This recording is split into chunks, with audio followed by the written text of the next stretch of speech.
Your articulation is connected to your compensation. It always amazes me how in school they teach you how to read and write, but they don't emphasize, they don't teach you the importance of communication.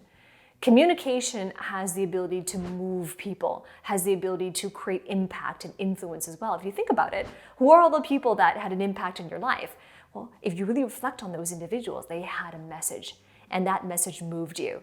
That message inspired you. That message influenced you to take a certain action that benefited you as well.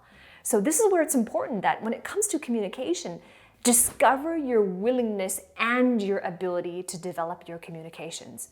Develop and deploy great messages in your communication, and that is your compensation. And when I say compensation, I don't just mean money. I don't just mean what you're paid through your salary or through speaking. That's not the only compensation.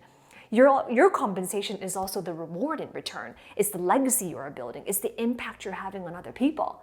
Right? Now, this whole communication is all based on language, and language is how we connect. Language is how we move people. Language is how we share what we really know, and it's your knowledge that has the ability to help people you could never have imagined you could have helped people before. Right? So develop and deploy your communication. And in this video, what I'm going to share with you are the 4 most important principles on how to develop your willingness and your ability to communicate. Principle number 1. Communication is a contemplative power. Words are thinking. It's impossible to think about a thing without words. Now, at most, if you don't have words for it, you kind of have a feeling of what you were thinking, and you kind of have sort of a feeling, a vague intuition and an understanding of what you're thinking, but you don't really have a concrete understanding. And it's really difficult to convey that to someone else and to get feedback on it and to connect with someone else on it as well and to get buy-in on it as well if there are no words. Right? Have you ever had this experience where you felt a certain thing, or maybe you felt a certain way, or maybe you had a certain perspective, but it was kind of vague to you, you didn't really have the words to it, and then someone else comes along and they put the words to how you have been feeling all along? Have you ever had that experience? How does that make you feel? In that moment, don't you feel seen and heard? In that moment, does it feel like, oh my gosh, now I finally understand why I thought that. Now I finally understand what I've been thinking. It feels wonderful. It feels like a self-discovery. It feels like an authentic growth moment, right? And that's the power of words. Words pave our way to thinking. It's impossible to think about a thing without words. Everything that exists in your world and in someone else's has a word to it. Even concepts that are vague have words to it, and people understand it and can connect with it when there are words to describe it, when there are words to convey it. Everything that's in your mind that you know is a great idea, that you know is going to change the world, has the capacity to do so, but is an unrealized capacity until there are words. Words are contemplative power. You want to get better at critical thinking. If you want to be a thought leader, those things require thinking. They are around the area of thinking, the human activity of thinking. Communication is your way there. It is a contemplative power. Reflect on that, and we move on to the second principle. Principle number 2, communication is a creative superpower.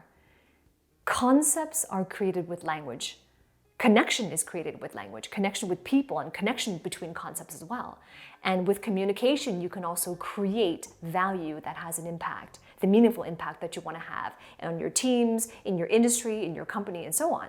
And so when you can communicate, it gives you the ability to command the room. And when you can command the room, you have the ability and the opportunity to impact their lives and to create the messages that moves them. Think about it. The house that you are living in right now, before it existed on the street corner in which you live, it existed in the architect's mind as a vision in his mind. And then what did that architect need to do? That architect needed to communicate his vision to the implementers, to the builders, and then eventually communicating it well and communicating it clearly. And eventually that house existed then on the street corner for you to purchase, for you to live there. And the same thing is true with all the objects that you possess in your life, that have enriched your life, that have blessed your life as well. Everything that you own was once just a vision. It once did not exist. So communication has the creative power. When you paint word pictures in people's minds, it can help to create more impact. It can help connect people with your idea, connect people with your insights, and connect people with the concepts that you have built from your knowledge. And as a result of that, you get to create the value you want to have in the marketplace. So reflect on that. Communications is a creative superpower. Principle number 3, communication is a competitive superpower. You've been in your organization for some time, you have been in your industry for some time, and you've been a team leader for some time as well. Have you ever had the experience where you saw a colleague in your organization was promoted, but they weren't necessarily more educated? They weren't necessarily better at what they do, and they weren't necessarily technically powerful or had really good work performance on implementing things. Not necessarily, but you're going to notice that time and time again, these individuals have risen up into strategic leadership simply because they talk really well, simply because they have the superpower of communication. And as a result of that superpower, they were able to compete and they were able to describe their value in a way that the audience can perceive that value, and therefore they have the opportunity to improve their opportunity. So competitive power, the competitive superpower of communication, allows you to improve on your opportunity and allows you to be competitive because you are able to describe the value you bring and ignite that perception of value in your audiences, and therefore there is a fair exchange. Communication is your competitive superpower. Have you ever noticed that when it comes to competing on job applications, when it comes to competing in job interviews, when it comes to competing in performance reviews for promotions, even for the boardroom, competing for that budget, competing for those resources, it is to the person who's best able to position themselves strategically, communicate clearly in a way that the audience can perceive value from it and draw value from it, and also to be able to build trust, which is also a perception as well, simply just by the words they say and how they say it. Communication is your competitive superpower.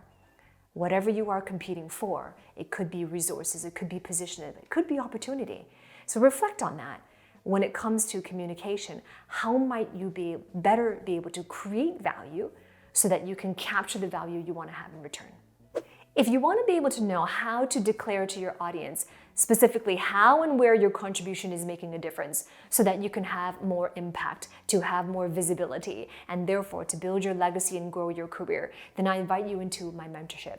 Below this video, the very first link is an application to book a call to speak with one of my trusted career advisors. And on this call, we're just going to understand where you're at right now and the goals of where you want to be. And if it is the right fit, then you're going to be invited into my mentorship, where every single week I provide high-level training, strategic training on communications. And this is not the mechanical things, right?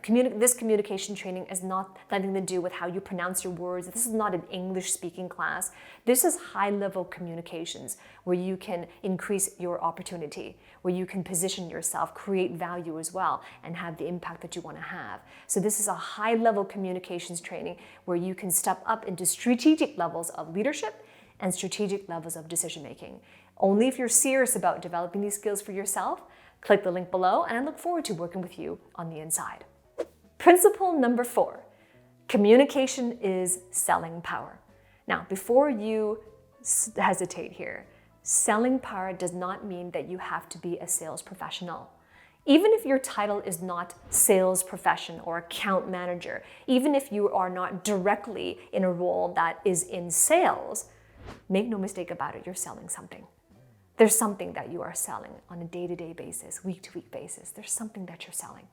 And it would be wise and prudent to understand your own sales process as well and how to create values in the minds of the people that you are selling to.